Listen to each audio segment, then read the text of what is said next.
Crouse. To talk about the girl with the dragon tattoo, had you read the books before you were approached to star in the film? No, I didn't. There was such a fuss about the books, and I thought, oh, everybody reads it. I don't have to. I stick to my Marcel Proust or something like that. And then they called me and they said, do you want to play Michael? And I said, perhaps. I was so afraid I should turn out to be a commercial junk, or more or less, you know. But then I met the director, and just in 3 seconds I found out that he's serious. He wants to do something serious about this, and he started to tell me about the stories, and I felt, oh, this is good stuff. Mm-hmm. So I bought the 3 books, and I read them, I think, in 1.5 weeks or something. It was extremely magnetic, it is, yeah. Well, the role of Michael in the film, or in the books, I guess, is such an iconic role now because these books have been bestsellers all over the world. Was there any nerves attached to playing a role that people have such preconceptions about? Yeah, it was a little bit like, that was the thing I was afraid about, to be honest, in the beginning. So I felt like, is this as to play in a Harry Potter thing, Right. Like, I had 50 million people read my script before we started. So, and then I found out, perhaps I can see that as a challenge. Perhaps I can do something else about it. Mm-hmm.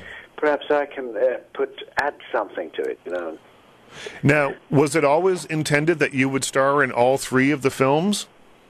Yeah. Yes? That was the contract, and otherwise it would be very strange. Right. It was a trilogy, yeah. Now, tell me a little bit about why you think that these books are so popular all over the world, and now that the movies, because the movie, The Girl with the Dragon Tattoo, is already out in Sweden, right?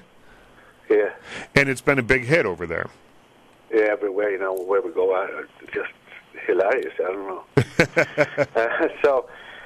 When I think what it's in the books and in the film, it's a little bit anarchistic in a way, that you can change your life, the society you live in, not by bombs, but with a pen or a cell phone or a computer. You can turn things to be better. Right. And that's kind of that power you feel with it. When you read it, you go into this characterization as that Stig thought was so important for democracy, and because he had a mission about that. Mm-hmm. That was his thing, and I think that is the major thing. On the other hand, it's a little bit of our dreams, like if we could take this free sex thing as they have. Right. It's what we want to live in, but not with your wife.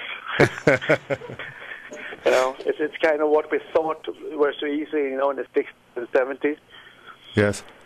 Well, and also it is that you don't judge people, because we don't like that.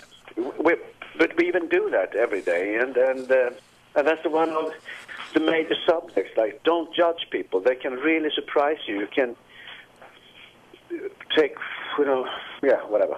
Well, you really see that in the Lisbeth character and in Michael's character as well.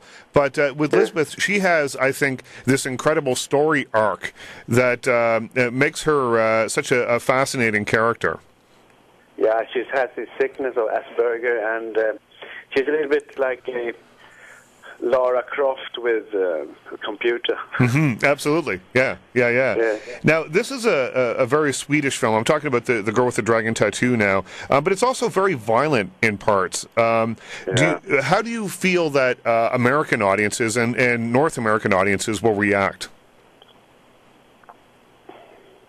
If I take these Scorsese films, they're very violent, and I think the violence you're used to in a way to see from films.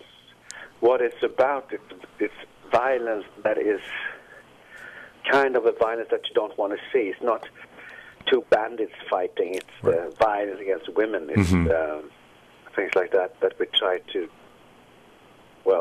violence against kids also, Yes. Yeah. Well, I really I was really taken with the film. I found that even though it was 2.5 hours long, there's not a moment in which I wasn't sitting on the edge of my seat. Oh, great! Thank you. Yeah. Now, and I hope you don't have a bad back or something. I feel okay. I'd sit through it again, no problem. Now, these movies, there's 3 films in the series, and they were made in very quick succession. How, as an actor, did you find that influenced the performance that you were able to give as Michael? Can you give me your question again? Sorry. These films were made in very quick succession. There's 3 films now. Did you find that the character of Michael changed over the arc of the 3 films? Or He does, and he does it in the script too, because in film number 2 and 3 he gets more and more paranoid. Mm-hmm. Because he gets he drags into his own story in a way. Right. So, yeah.